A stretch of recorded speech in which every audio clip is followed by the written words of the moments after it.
A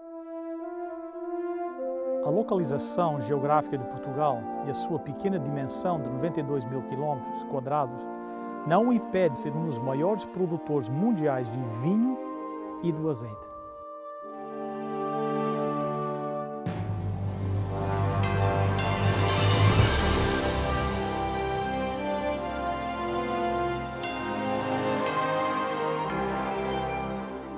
Venceu a prova do tempo. O livro de Deus, a Bíblia, ainda relevante neste mundo complexo. Está escrito Canadá, partilhando mensagens de esperança ao redor do mundo.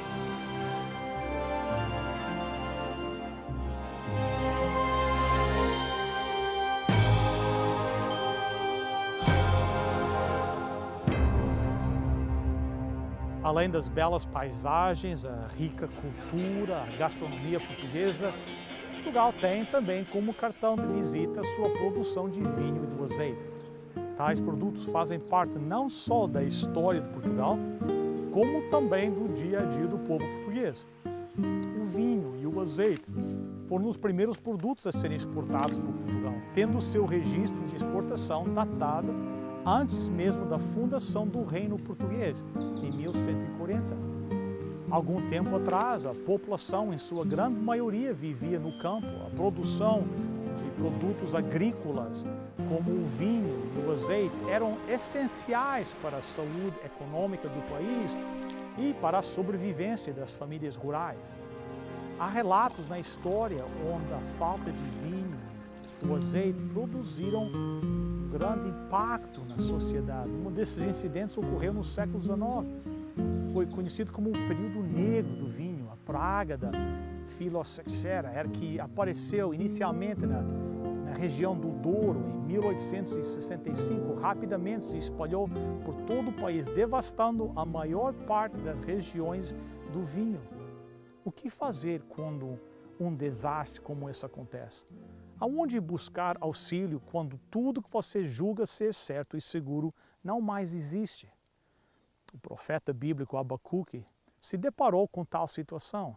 As circunstâncias da vida o levaram a pensar que ele não iria sobreviver. Porém, ele encontrou a saída. Vamos agora para a bela Igreja Adventista Central de Lisboa para acompanharmos a segunda parte da mensagem Espectador ou Interveniente. E assim aprenderemos como o Abacuque, o que ele fez diante das tempestades da vida. Naquele momento, Abacuque está se afundando. Ele está sobre aquelas areias. Como é que é aquelas areias? Nós chamamos quicksand. Areia movediça. Ele está na areia movediça, ele está se afundando. Aquele dilema, aquele problema está causando que ele se afunde. Ele está desesperadamente tentando encontrar uma rocha, algo onde ele pode se firmar. E onde é que ele vai se firmar? Naquilo que ele conhece a respeito do caráter de Deus. E o que Deus é? Ele diz: Deus, Tu és eterno. Tu és eterno. E como um Deus eterno, o Senhor já viu esse problema. O Senhor sabia que esta situação vinha. E embora eu não entendo exatamente como esta situação se encaixa dentro do teu plano para a minha vida, tu deves saber como se encaixa. Porque tu és o quê? Eterno. Tu exististe antes desse problema iniciar, tu vais existir depois desse problema terminar, tu és o Deus eterno. Deus, tu és maior do que esta situação. Tu és maior do que este problema. Isso aqui é apenas algo insignificante. Na extensão da eternidade, Tu és um Deus eterno. Vocês veem o que ele está fazendo? Ele está começando a reafirmar tudo o que ele acredita a respeito de Deus. E nessa teologia é que ele encontra a rocha onde ele pode se firmar. E nessa rocha é que vai evitar que ele afunde mais naquela areia. Deus, ele diz, Tu és eterno. Ele continua.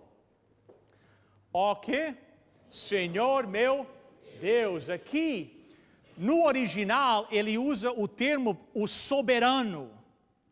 Então ele reflete e diz: Deus, tu não somente és um Deus eterno, um Deus que sempre existiu, tu és o soberano. Tu tens controle de tudo, nada acontece neste mundo que vai além do teu controle. Tu és o Adonai, tu és onipotente, tu estás encarregado de tudo, tudo está debaixo do teu controle. Ele continua, ó meu santo. O que ele significa? O que ele quer dizer com isso? Deus é santo, Deus é perfeito, Deus não erra. Ele não erra. Então Deus, tu és um Deus santo. Se o Senhor deixou que esta situação ocorresse na minha vida, não é um erro, porque tu és o quê? És um Deus santo.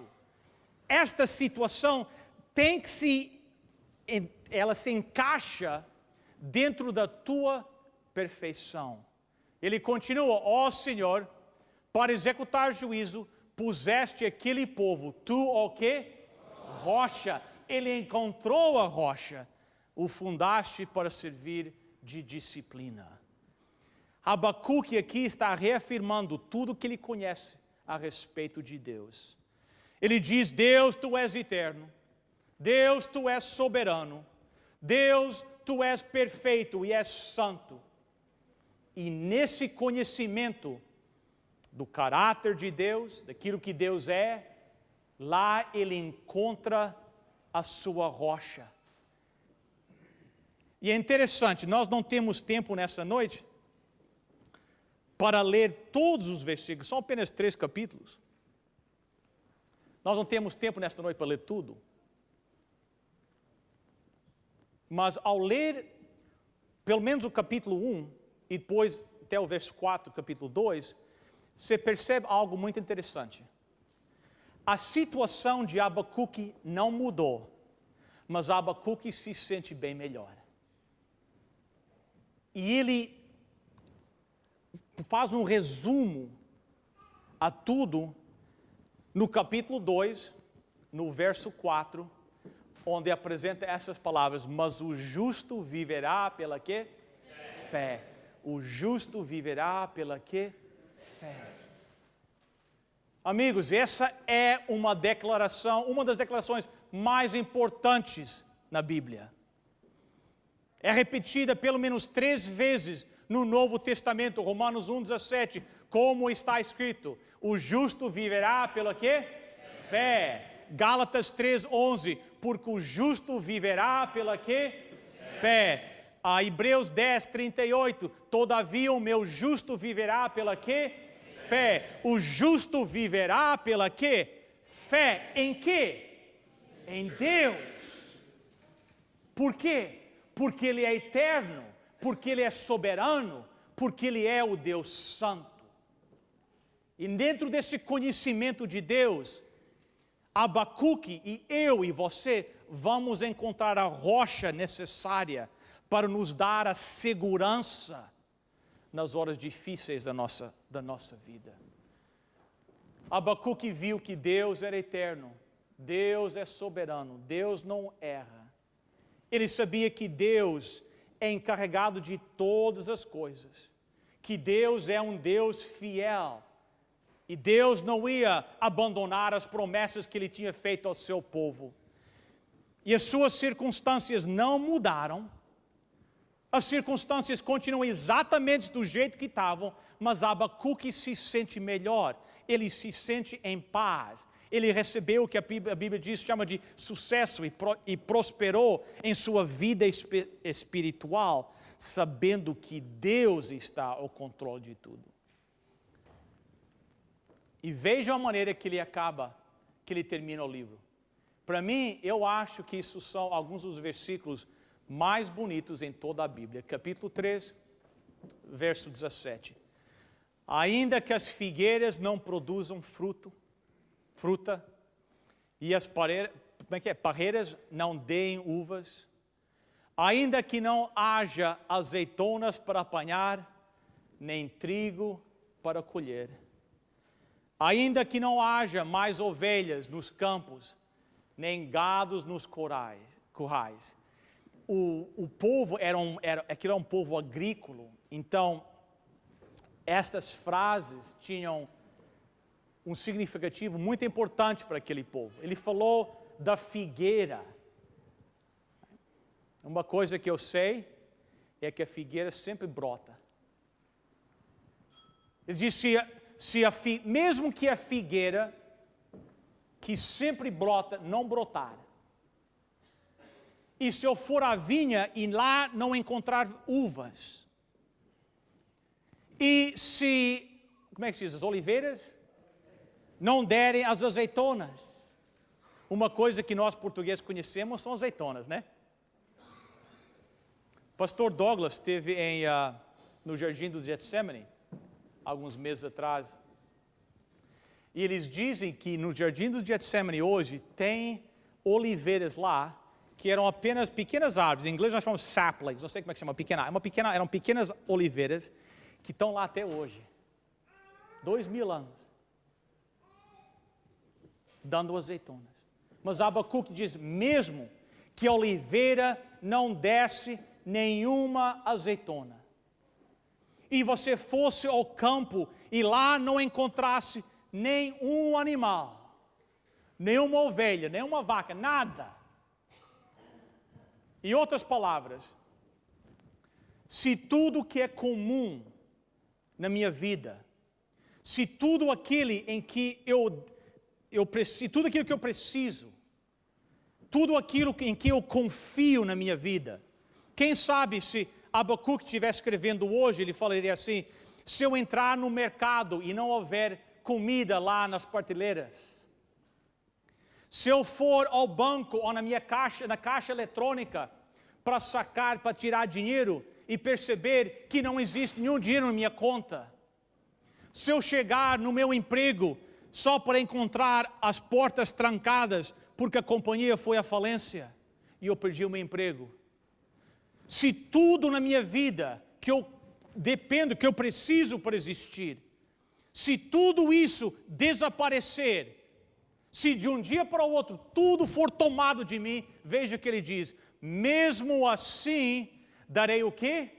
Graças ao Senhor e louvarei a Deus o meu quê? Salvador. O Senhor é a minha quê? Força. Ele torna o meu caminho, o meu caminhar firme, como o de uma corça, e leva-me para as montanhas, onde estarei seguro. A Bíblia diz aqui, são lindos esses versículos, não são? Mesmo que tudo na minha vida, tudo comum, tudo que é necessário na minha vida, desapareça, ele diz, mesmo assim, eu darei graças a meu Deus. E depois ele apresenta uma promessa bíblica. Ele diz, Deus vai fazer os seus pés como os pés de um bode, como é que se chama? Um carneiro? Um bode? Não sei se vocês alguma vez visitaram o Canadá ou assistiram no Canadá, nas montanhas rochosas do Canadá, lá no oeste. Você vê aqueles carneiros, né? Pulando naquelas alturas, naquelas beiradas, atravessando aquelas beiradas estreitinhas de pedra, aquele precipício indo para baixo, com toda a confiança. E Abacuque diz que Deus vai fazer os meus pés e os teus pés como os pés de um bode. Que nós podemos caminhar com segurança pelos precipícios da nossa vida. Você pode caminhar com toda a segurança e pode enfrentar todas as dificuldades na vida, porque a promessa bíblica é que os teus pés serão pés seguros. Você terá segurança. Você quer ter esse tipo de segurança em sua vida? Você quer ter esse tipo de fé? A força que dá para enfrentar todas as situações. Como é que você alcança isso? É conhecer que Deus é um Deus eterno. É vir a conhecer que Deus é um Deus soberano. Que Deus é um Deus santo e não comete erros.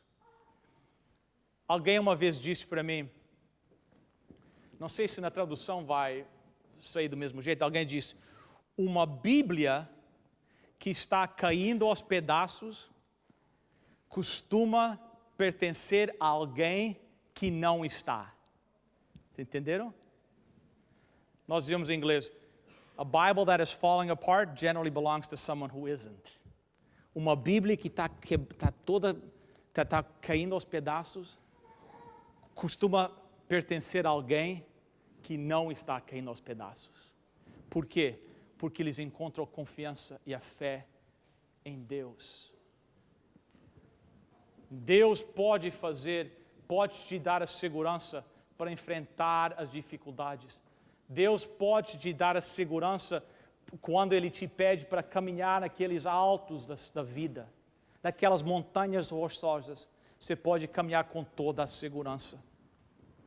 Paulo ele fala dessa maneira. Ele diz em Gálatas 2:20, assim já não sou eu quem vive, mas Cristo que vive em mim. Ele continua, e esta vida que vivo, agora vivo-a pela quê? A fé em quem? No Filho de Deus. Paulo diz, eu vivo a minha vida, fé em Deus, eu vivo a minha vida com fé em Jesus Cristo. Paulo é bem claro aqui.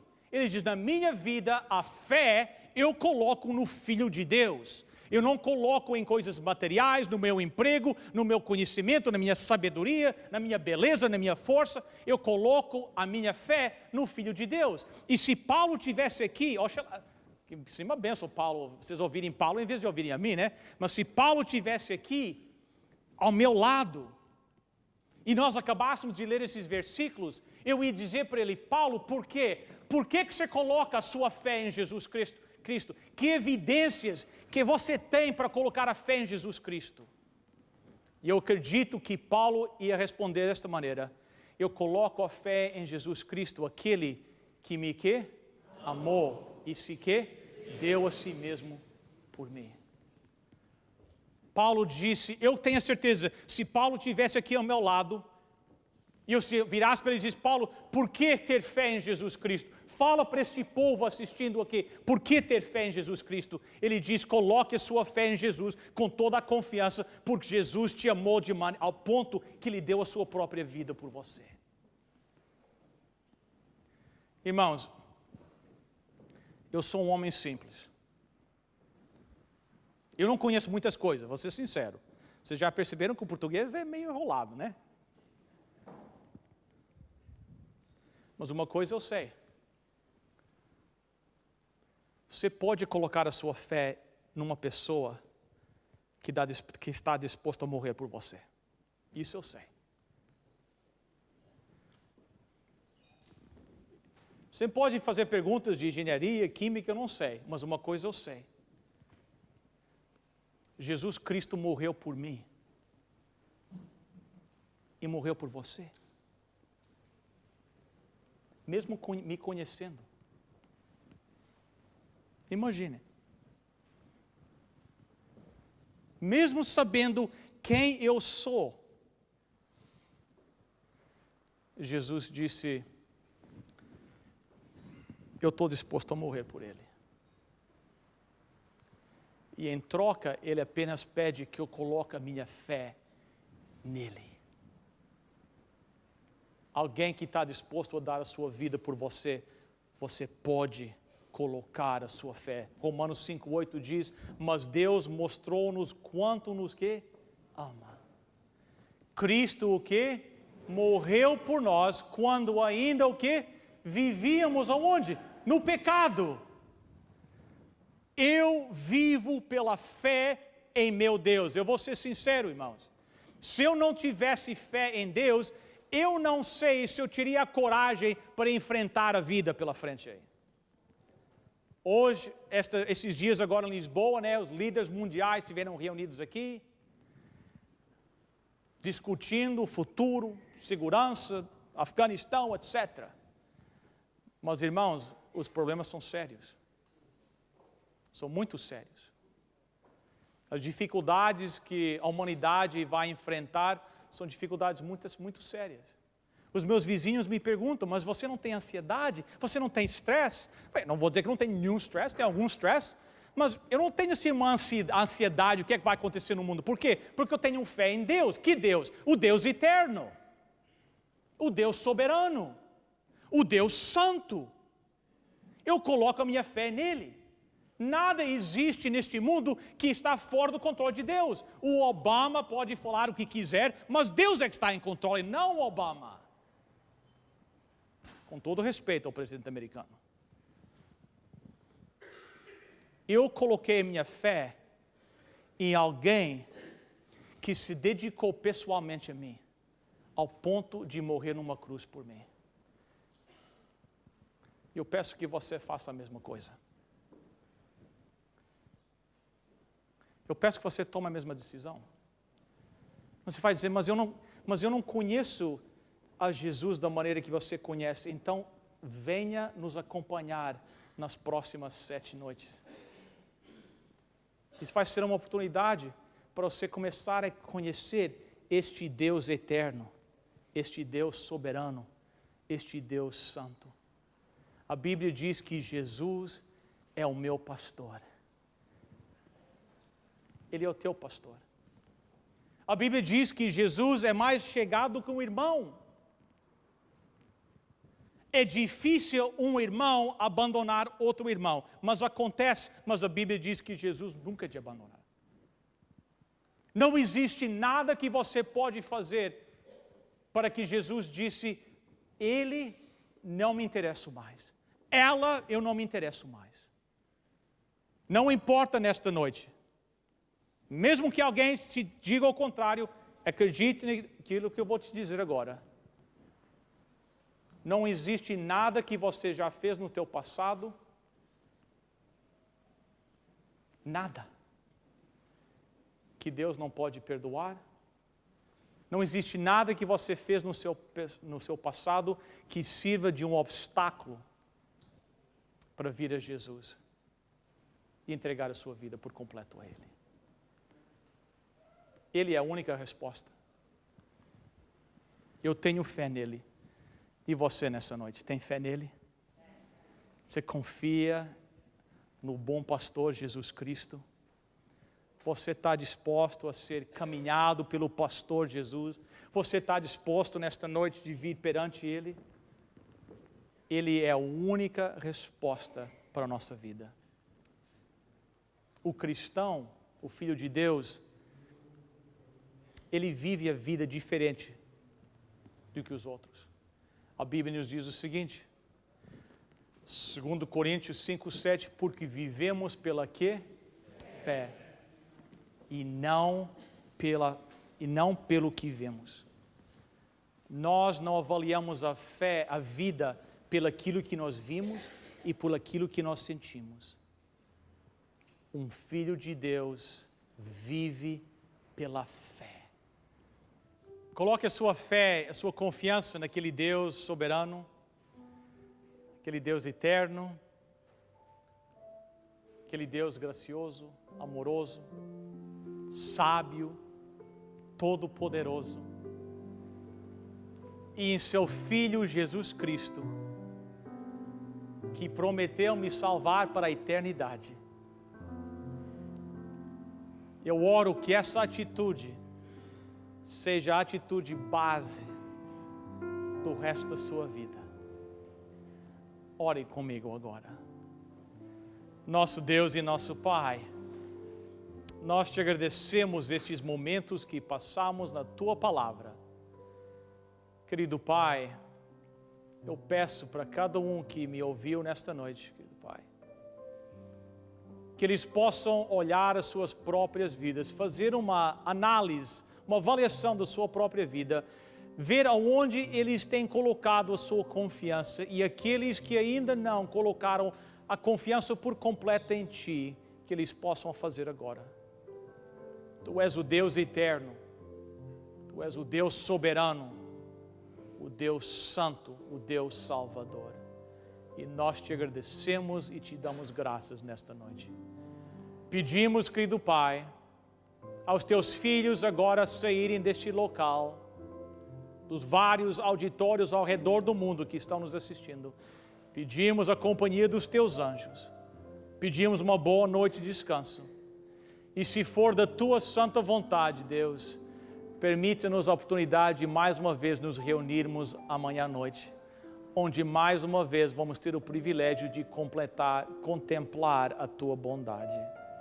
Em nome e por amor de Jesus. Amém. Foi um grande privilégio para mim conduzir esta série de palestras em Portugal. Foi realmente um presente passar alguns dias na terra dos meus pais, poder compartilhar a palavra de Deus com os meus patrícios e com você é um tesouro que não tem preço. Eu espero que você esteja apreciando a série Contagem Decrescente para a Vida. Gostaria de convidar você também para visitar o nosso website, estaescrito.ca. Lá você pode assistir os nossos programas, fazer um pedido de oração e até mesmo fazer a sua doação para o nosso ministério. Não se esqueça de nos visitar no Facebook. Bem, daqui dos montes da terra do meu avô é tudo para hoje. Até o próximo programa. Lembre-se, está escrito: nem só de pão viverá o homem, mas de toda a palavra que procede da boca de Deus.